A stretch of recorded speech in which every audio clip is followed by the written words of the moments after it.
Trump এবং মোদির phone আলাপ ফাঁস। হাসিনাকে আবারও ক্ষমতায় দেখতে চায় ট্রাম্প।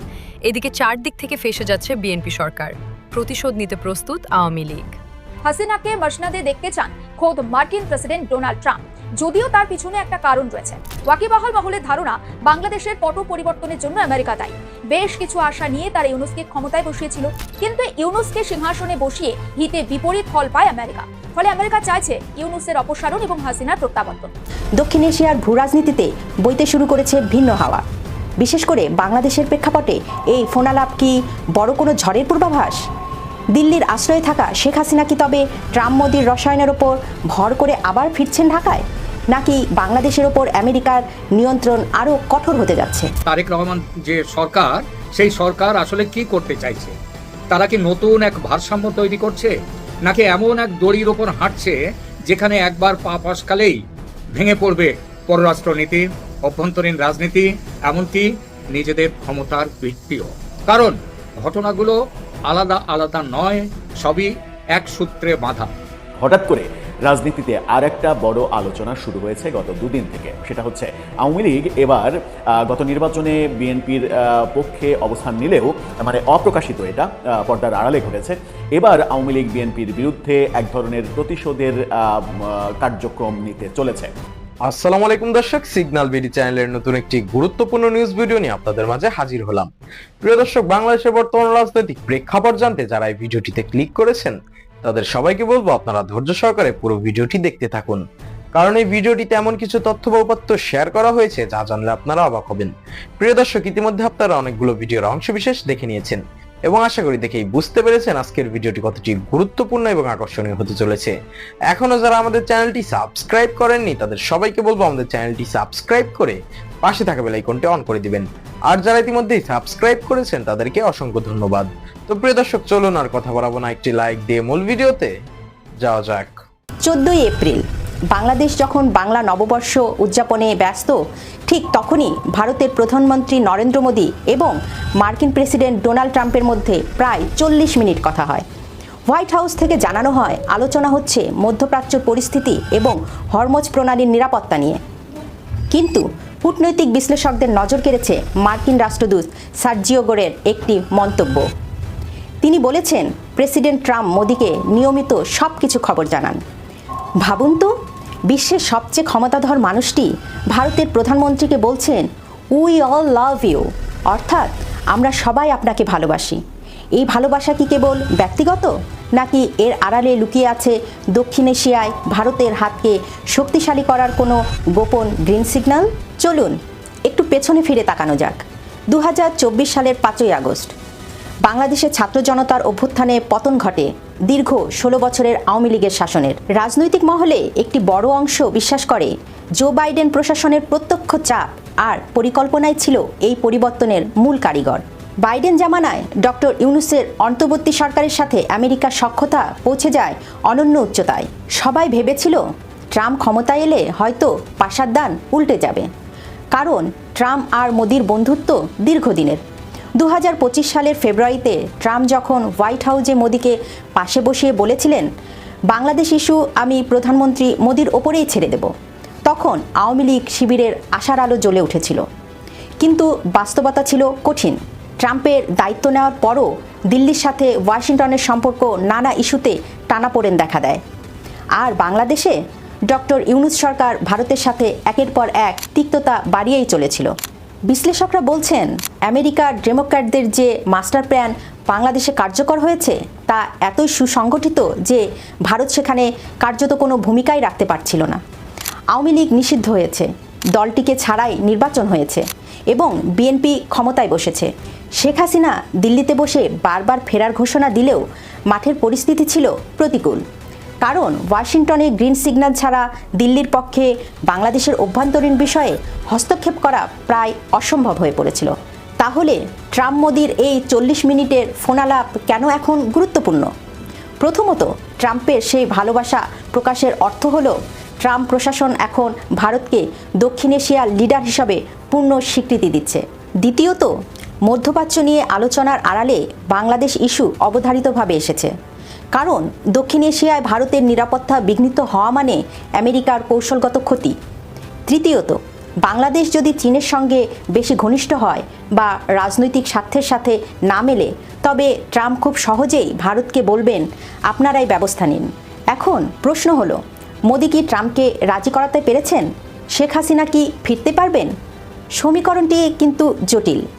মোদি যদি ট্রাম্পকে বোঝাতে পারেন যে বাংলাদেশের বর্তমান অবস্থা ভারতের জাতীয় নিরাপত্তার জন্য হুমকি, তবে আমেরিকা হয়তো ভারতের ওপর থেকে চাপ কমিয়ে নেবে। যদি ট্রাম্পের আমেরিকা বাংলাদেশকে নিয়ে ভারতের বিকল্প কার্ড খেলতে রাজি হয়, তবে শেখ হাসিনা হয়তো সরাসরি ক্ষমতায় না ফিরলেও আওয়ামী লীগকে রাজনীতিতে পুনর্বাসন করার একটি পথ তৈরি হতে পারে। আর সেই পথ ধরেই শেখ হাসিনার ফেরা সম্ভব। তবে মনে রাখতে হবে, বাংলাদেশের বর্তমান সরকার এবং প্রধান রাজনৈতিক দল বিএনপি এখন আমেরিকার সরাসরি সমর্থনে কাজ করছে। এই দেয়াল টপকানো শেখ হাসিনার জন্য খুব একটা সহজ হবে না। ভূরাজনীতিতে চিরস্থায়ী কোনো বন্ধু নেই কোনো চিরস্থায়ী শত্রু। আজ ট্রাম্প যে ভালোবাসা মোদির প্রতি দেখাচ্ছেন, তার ফলশ্রুতিতে বাংলাদেশের মাটিতে কোনো বড় পরিবর্তন আসে কিনা তা দেখার জন্য আমাদের আরও কিছুদিন অপেক্ষা করতে হবে। তবে এটুকু নিশ্চিত, ওয়াশিংটন এবং দিল্লির রসায়ন যতটা গাঢ় হবে, ঢাকার রাজনীতিতে ভারতের প্রভাব ততটাই শক্তিশালী হবে। আর সেই প্রভাবের চাবিকাঠি কার হাতে থাকবে, তারেক রহমান নাকি শেখ হাসিনার? উত্তরটা লুকিয়ে আছে হোয়াইট হাউস আর দিল্লির সাউথ ব্লকের গোপন নথিতে। একদিকে ভারত, অন্যদিকে চীন, আর দেশের ভেতরে একদিকে আওয়ামী লীগকে রাজনীতির মাঠ থেকে সরিয়ে রাখার চেষ্টা, অন্যদিকে জামায়াতকে শত্রু না বানিয়ে গোপনে কাছে রাখার কৌশল। এই চারদিক সামলে তারেক রহমানের দরকার, তারেক রহমান যে সরকার, সেই সরকার আসলে কি করতে চাইছে? তারা কি নতুন এক ভারসাম্য তৈরি করছে, নাকি এমন এক দড়ির ওপর হাঁটছে যেখানে একবার পা ফসকালেই ভেঙে পড়বে পররাষ্ট্রনীতি, অভ্যন্তরীণ রাজনীতি, এমনকি নিজেদের ক্ষমতার ভিত্তিও? কারণ ঘটনাগুলো আলাদা আলাদা নয়, সবই এক সূত্রে বাঁধা।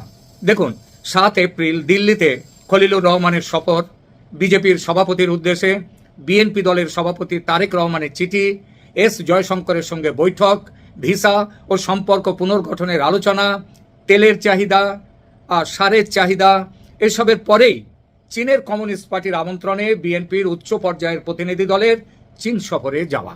অর্থাৎ দিল্লির দিকে হাত বাড়ানোর পরপরই বেজিংয়ের দিকেও হাত বাড়ানো হয়েছে। এটা কি কেবল কূটনীতি, নাকি এটা ক্ষমতা টিকিয়ে রাখার বড় খেলা? আজ আমরা সেটাই বুঝতে চাইব এই প্রতিবেদনে। প্রথমে ভারতের প্রসঙ্গ। দিল্লি সফরে বাংলাদেশের পক্ষ থেকে টু ট্র্যাক আলোচনা একসঙ্গে চালু করা হয়।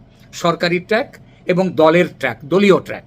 খলিলুর রহমান সরকারি বৈঠক করেন, আর প্রধানমন্ত্রী তারেক রহমানের পররাষ্ট্র উপদেষ্টা হুমায়ুন কবির, তিনি বিজেপি নেতা বিজয় চোথাওয়ালের হাতে তারেক রহমানের চিঠি তুলে দেন, যা ছিল বিজেপির সভাপতি নীতিন নবীনের উদ্দেশ্যে লেখা। এখানে বার্তাটি পরিষ্কার, তারেক রহমান সরকার শুধু ভারত রাষ্ট্রের সঙ্গে নয়, ভারতের ক্ষমতাসীন দল বিজেপির সঙ্গেও সরাসরি রাজনৈতিক লাইন খুলতে চায়। এটা দক্ষিণ এশিয়ার রাজনীতিতে খুবই গুরুত্বপূর্ণ, কারণ অনেক সময় রাষ্ট্রের আনুষ্ঠানিক কূটনীতির চেয়ে ক্ষমতাসীন দলের সঙ্গে রাজনৈতিক আস্থার চ্যানেল বেশি কার্যকর হয়। দিল্লির সঙ্গে এই সফরে আলোচনায় ছিল সম্পর্ক জোরদার করা, ভিসা প্রথা সহজ করা, জ্বালানি, সার, নিরাপত্তা, এমনকি নিরাপত্তা বিষয়ে অজিত ডোভালের পর্যায়ের যোগাযোগও রয়েছে এখানে। কিন্তু একই সঙ্গে আরেকটি অস্বস্তিকর বিষয়ও ছিল। বাংলাদেশ বলেছে শেখ হাসিনার প্রত্যর্পণ ইস্যু আলোচনায় উঠেছে, কিন্তু ভারতের রিড আউটে শেখ হাসিনা নিয়ে সিদ্ধান্ত তো দূরের কথা, আলোচনা যে হয়েছে তারও কোনো উল্লেখ নেই। এখানেই কূটনীতির ভাষা আর রাজনীতির ভাষা আলাদা হয়ে যায়। ঢাকার ভেতরের রাজনীতিতে সরকারকে দেখাতে হয় যে তারা হাসিনা নিয়ে প্রশ্ন তুলেছে, হাসিনাকে দেশে ফেরত আনার ব্যাপারে লড়াই করছে। কিন্তু দিল্লি এই ব্যাপারে রীতিমতো স্পর্শকাতর। দিল্লি এটিকে নিয়ে আলোচনাই করতে চায় না, বরং আওয়ামী লীগকে নিষিদ্ধ করাটা গণতন্ত্রের বিরোধিতা, এই বার্তা আগে থেকে দিয়ে রেখেছে দিল্লি। মাঝখানে রাস্তা তাহলেটা কি? আওয়ামী লীগ ও হাসিনা নিয়ে আলোচনা এড়িয়ে যাওয়া। তাতে বাংলাদেশ তার দেশের ভিতরের রাজনীতিকে বলতে পারবে, তারা এড়িয়ে যাওয়ার কথা বলবে না। তারা দেশের রাজনীতিকে বলতে পারবে আমরা হাসিনার ফেরতের ব্যাপারে কথা বলেছি, কিন্তু আওয়ামী লীগের ওপর নিষেধাজ্ঞা নিয়ে ভারত যে কথা তুলবে সে ব্যাপারে তারা চুপ থেকেছে, থাকবেও তারা, এই ব্যাপারটা নিয়ে কিছু বলবে না। আর ভারত, তাদের কি মতামত, তারা প্রসঙ্গটি তুলবেই না। এটা দুপক্ষেরই একটা সমঝোতা যে তোমরাও হাসিনার প্রত্যর্পণের ব্যাপারে চিঠি দিয়ে রেখেছ, দাও, কিন্তু কোনো রকম আলোচনার মধ্যে আমরা এই বিষয়টিকে আনবো না। আর বাংলাদেশও এই সুযোগে নিষেধাজ্ঞার ব্যাপারটা এড়িয়ে গেল। তাই ভারত ঢাকা সম্পর্কের প্রথম সত্যিটা হলো এই যে দুই দেশ এখনো কথা বলছে বটে, কিন্তু তারা একই ভাষায় কথা বলছে না। আর তারেক রহমান এই অমিল জানেন বলেই ভারতের কাছে একদিকে নরম ভাষা, অন্যদিকে দেশের ভেতর ঘরোয়া রাজনীতির জন্য কঠিন ভাষা, এই দুটোই ব্যবহার করছেন। এখন আসি ভারতের অস্বস্তির জায়গায়। ভারত আগেই আওয়ামী লীগ নিষিদ্ধের সিদ্ধান্ত নিয়ে আনুষ্ঠানিক উদ্বেগ জানিয়েছিল। ভারতের পররাষ্ট্র মন্ত্রণালয়ের ভাষায় উইদাউট ডিউ প্রসেস এ ধরনের নিষেধাজ্ঞা জারি হয়েছে, যা উদ্বেগজনক। এবং তারা free, fair and inclusive elections, তার পক্ষে ভারত এটা বারবার জানিয়েছে। অর্থাৎ দিল্লি অন্তত নীতিগতভাবে চাইছিল বাংলাদেশের রাজনৈতিক মাঠ পুরোপুরি কোনো এক দল একটা দলের বিয়োগ করে না হোক। কিন্তু 8ই এপ্রিল বিএনপি নেতৃত্বাধীন সরকার সংসদে আইন পাস করে অন্তর্বর্তী সরকারের আমলে জারি হওয়া অধ্যাদেশকে কার্যত স্থায়ী রূপ দিয়ে দিল। ফলে আওয়ামী লীগের ওপর নিষেধাজ্ঞা বহাল থেকে গেল। এখানে দিল্লির চোখে একটি সমস্যা তৈরি হয়। নির্বাচনের আগে তারেক রহমানের ইনক্লুসিভ পলিটিক্যাল অ্যাটমসফিয়ারের বার্তা আর নির্বাচনের পরে আইনি কাঠামো দিয়ে আওয়ামী লীগকে আরও দূরে ঠেলে দেয়া, এই দুয়ের মধ্যে ফারাকটা ভারত নিশ্চয়ই দেখছে, খেয়াল করছে। তবে এটাও সত্যি, ভারত এখনো প্রকাশ্যে সম্পর্ক ভেঙে দেওয়ার ভাষায় যায়নি। সেটা রাষ্ট্রনীতি ও কূটনীতিতে কখনো ভাবা যায় না। ভারত তা ভাবেও না, বরং তারা উদ্বেগ জানিয়েও নতুন সরকারের সঙ্গে কনস্ট্রাকটিভলি এনগেজ করার কথা বলেছে। এটাই হলো ভারতের পক্ষ থেকে বাস্তববাদ। দিল্লি খুশি নাও হতে পারে, হয়নি নিশ্চিতভাবেই, কিন্তু বাংলাদেশের সঙ্গে এই মুহূর্তে সম্পর্ক ছিন্ন করার ভাবনা তাদের নেই। এবার চীনের প্রসঙ্গে আসি। দিল্লি সফরের ঠিক পরেই মির্জা ফখরুল ইসলাম আলমগীরের নেতৃত্বে বিএনপির একটা বড়সড় প্রতিনিধি দল চীনে গেছে, চীনের কমিউনিস্ট পার্টির আমন্ত্রণে। সফরসূচিতে আছে বেজিং, আনহুই, গুয়াংডং এবং দুই দলের যোগাযোগ জোরদারের বিষয়টি। এই সফরটি গুরুত্বপূর্ণ শুধু এজন্যে নয় যে বিএনপি চীনে গেছে, বরং গুরুত্বপূর্ণ এজন্য যে দিল্লির সঙ্গে বরফ গলানোর উদ্যোগের পরেই বেজিংয়ের দিকে সমান্তরাল হাত বাড়ানো। অর্থাৎ তারেক রহমান সরকার ভারতকে এই বার্তা দিতে চায়নি যে ঢাকা এখন পুরোপুরি দিল্লির কক্ষপথে ফিরছে। আবার চীনকেও এই বার্তা দিতে চায়নি তারেক রহমানের সরকার যে বিএনপি ক্ষমতায় এসে ইউনূস সরকারের মতো পুরোপুরি চীন নির্ভর হয়ে যাবে। এখানে পার্টি টু পার্টি কথাটা খুব গুরুত্বপূর্ণ। দিল্লিতে বিজেপির কাছে চিঠি আর বেজিংয়ে সিপিসির সঙ্গে দলীয় বৈঠক, দলীয় সম্পর্ক, দুই ক্ষেত্রেই ফর্মুলাটা কিন্তু এক। অর্থাৎ সরকার কেবল রাষ্ট্রীয় চ্যানেলে নয়, ক্ষমতাসীন দল টু ক্ষমতাসীন দল এই সরাসরি রাজনৈতিক সংযোগ করছে। এটি আসলে বিমা পলিসির মতো। কোনো একটি দেশের আমলাতান্ত্রিক বা কূটনৈতিক সম্পর্ক হঠাৎ যদি জটিল হয়ে যায়, তখন রাজনৈতিক চ্যানেল যেন খোলা থাকে। চীনও এই সুযোগে লাভবান, কারণ বিভিন্ন প্রতিবেদনের যে রিপোর্টগুলো আসছে, সেই রিপোর্টগুলো বলছে চীন বাংলাদেশের সব বড় রাজনৈতিক দলগুলোর সঙ্গেই সম্পর্ক বাড়াতে আগ্রহী। ভোটের আগে জামাতের সাথে প্রচুর মিটিং করেছে তারা, কারণ তখন এমন একটা সম্ভাবনা এসেছিল যে জামাত ক্ষমতায় আসতে পারে। তারা এনসিপির সঙ্গেও বসেছে একাধিকবার এবং বিএনপির সঙ্গেও বসেছে। আর বিএনপি ক্ষমতায় বসার পর এখন বিএনপির সঙ্গে আলাদা চ্যানেল তৈরির চেষ্টা করছে চীন। তাহলে চীনের সঙ্গে তারেক রহমানের আসল লক্ষ্যটা কি? প্রথমত ভারতের বিরুদ্ধে দর কষাকষির ক্ষমতা বাড়ানো, দ্বিতীয়ত উন্নয়ন, বিনিয়োগ ও কৌশলগত যোগাযোগের ব্যাপারে ভারতের বিকল্প একটা দরজা, চীনের দরজা খুলে রাখা, তৃতীয়ত আন্তর্জাতিক স্তরে বার্তা দেয়া যে বাংলাদেশ কারো স্যাটেলাইট বা উপগ্রহ নয়, যে অভিযোগ উঠেছিল যদিও ভুলভাবে আওয়ামী লীগের বিরুদ্ধে। কারণ বলা হতো নাকি আওয়ামী লীগ ভারতের কাছে বাংলাদেশকে বিক্রি করে দিয়েছে। যদিও বিক্রি নয়, বিক্রি করতে গেলে তো বাণিজ্যের কথা ওঠে। সেই বাণিজ্যের দিক দিয়ে দেখতে গেলে বাংলাদেশের সাথে চীনের বাণিজ্য ভারতের প্রায় 3 গুণ বেশি ছিল। সুতরাং এখানটায় ঠিক ছিল না, কিন্তু মানুষ খেয়ে গিয়েছিল। আর এখানেই ট্র্যাপিজের বিপদ। ভারত যদি ভাবে যে বিএনপি দিল্লিকে ব্যবহার করে বেজিংয়ের কাছে দর বাড়াচ্ছে, তবে অবিশ্বাস বাড়বে। আর চীন যদি ভাবে বিএনপি কেবল ভারতের ওপর চাপ তৈরির জন্য চীনা কার্ড খেলছে, চীনের কার্ড, তাহলে সেখানেও আস্থার সংকট তৈরি হবে। অর্থাৎ দুই দিকেই দরজা খোলা রাখা যতটা ফায়দার, ঠিক ততটাই আবার ঝুঁকিও। বাইরের শক্তির পর এখন আসি ভেতরের দুই শক্তিতে, আওয়ামী লীগ এবং জামাত। আওয়ামী লীগকে নিয়ে বাস্তবতা হলো তাদের উপর নিষেধাজ্ঞা এখন শুধু অন্তর্বর্তী ব্যবস্থার প্রশাসনিক সিদ্ধান্ত নয়, সেটা 8ই এপ্রিল থেকে আইনি কাঠামো পেয়েছে। এতে একটি বড় বার্তা গেছেও। তারেক রহমান সরকার শুধু নির্বাচনী লড়াই জিতেই থামতে চায় না, তারা চাইছে রাজনৈতিক ময়দানের কাঠামো পুরোপুরি নিজেদের পক্ষে পুনর্গঠন করতে, নিজেদের মাঠ শক্ত করতে। এই পুনর্গঠনের অর্থ কি? অর্থ হলো আওয়ামী লীগকে এমন অবস্থায় রাখা যাতে তারা তাৎক্ষণিকভাবে মূলধারার প্রতিদ্বন্দ্বী হিসেবে ফিরতে না পারে, তারা বিএনপিকে যেন চ্যালেঞ্জ না ছুড়তে পারে।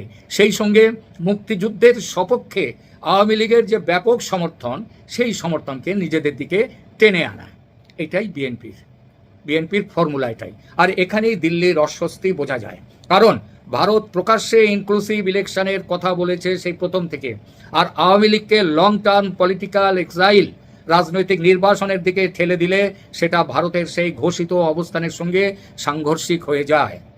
অন্য দিকটি হলো জামাত। এখানে চিত্রটা জটিল।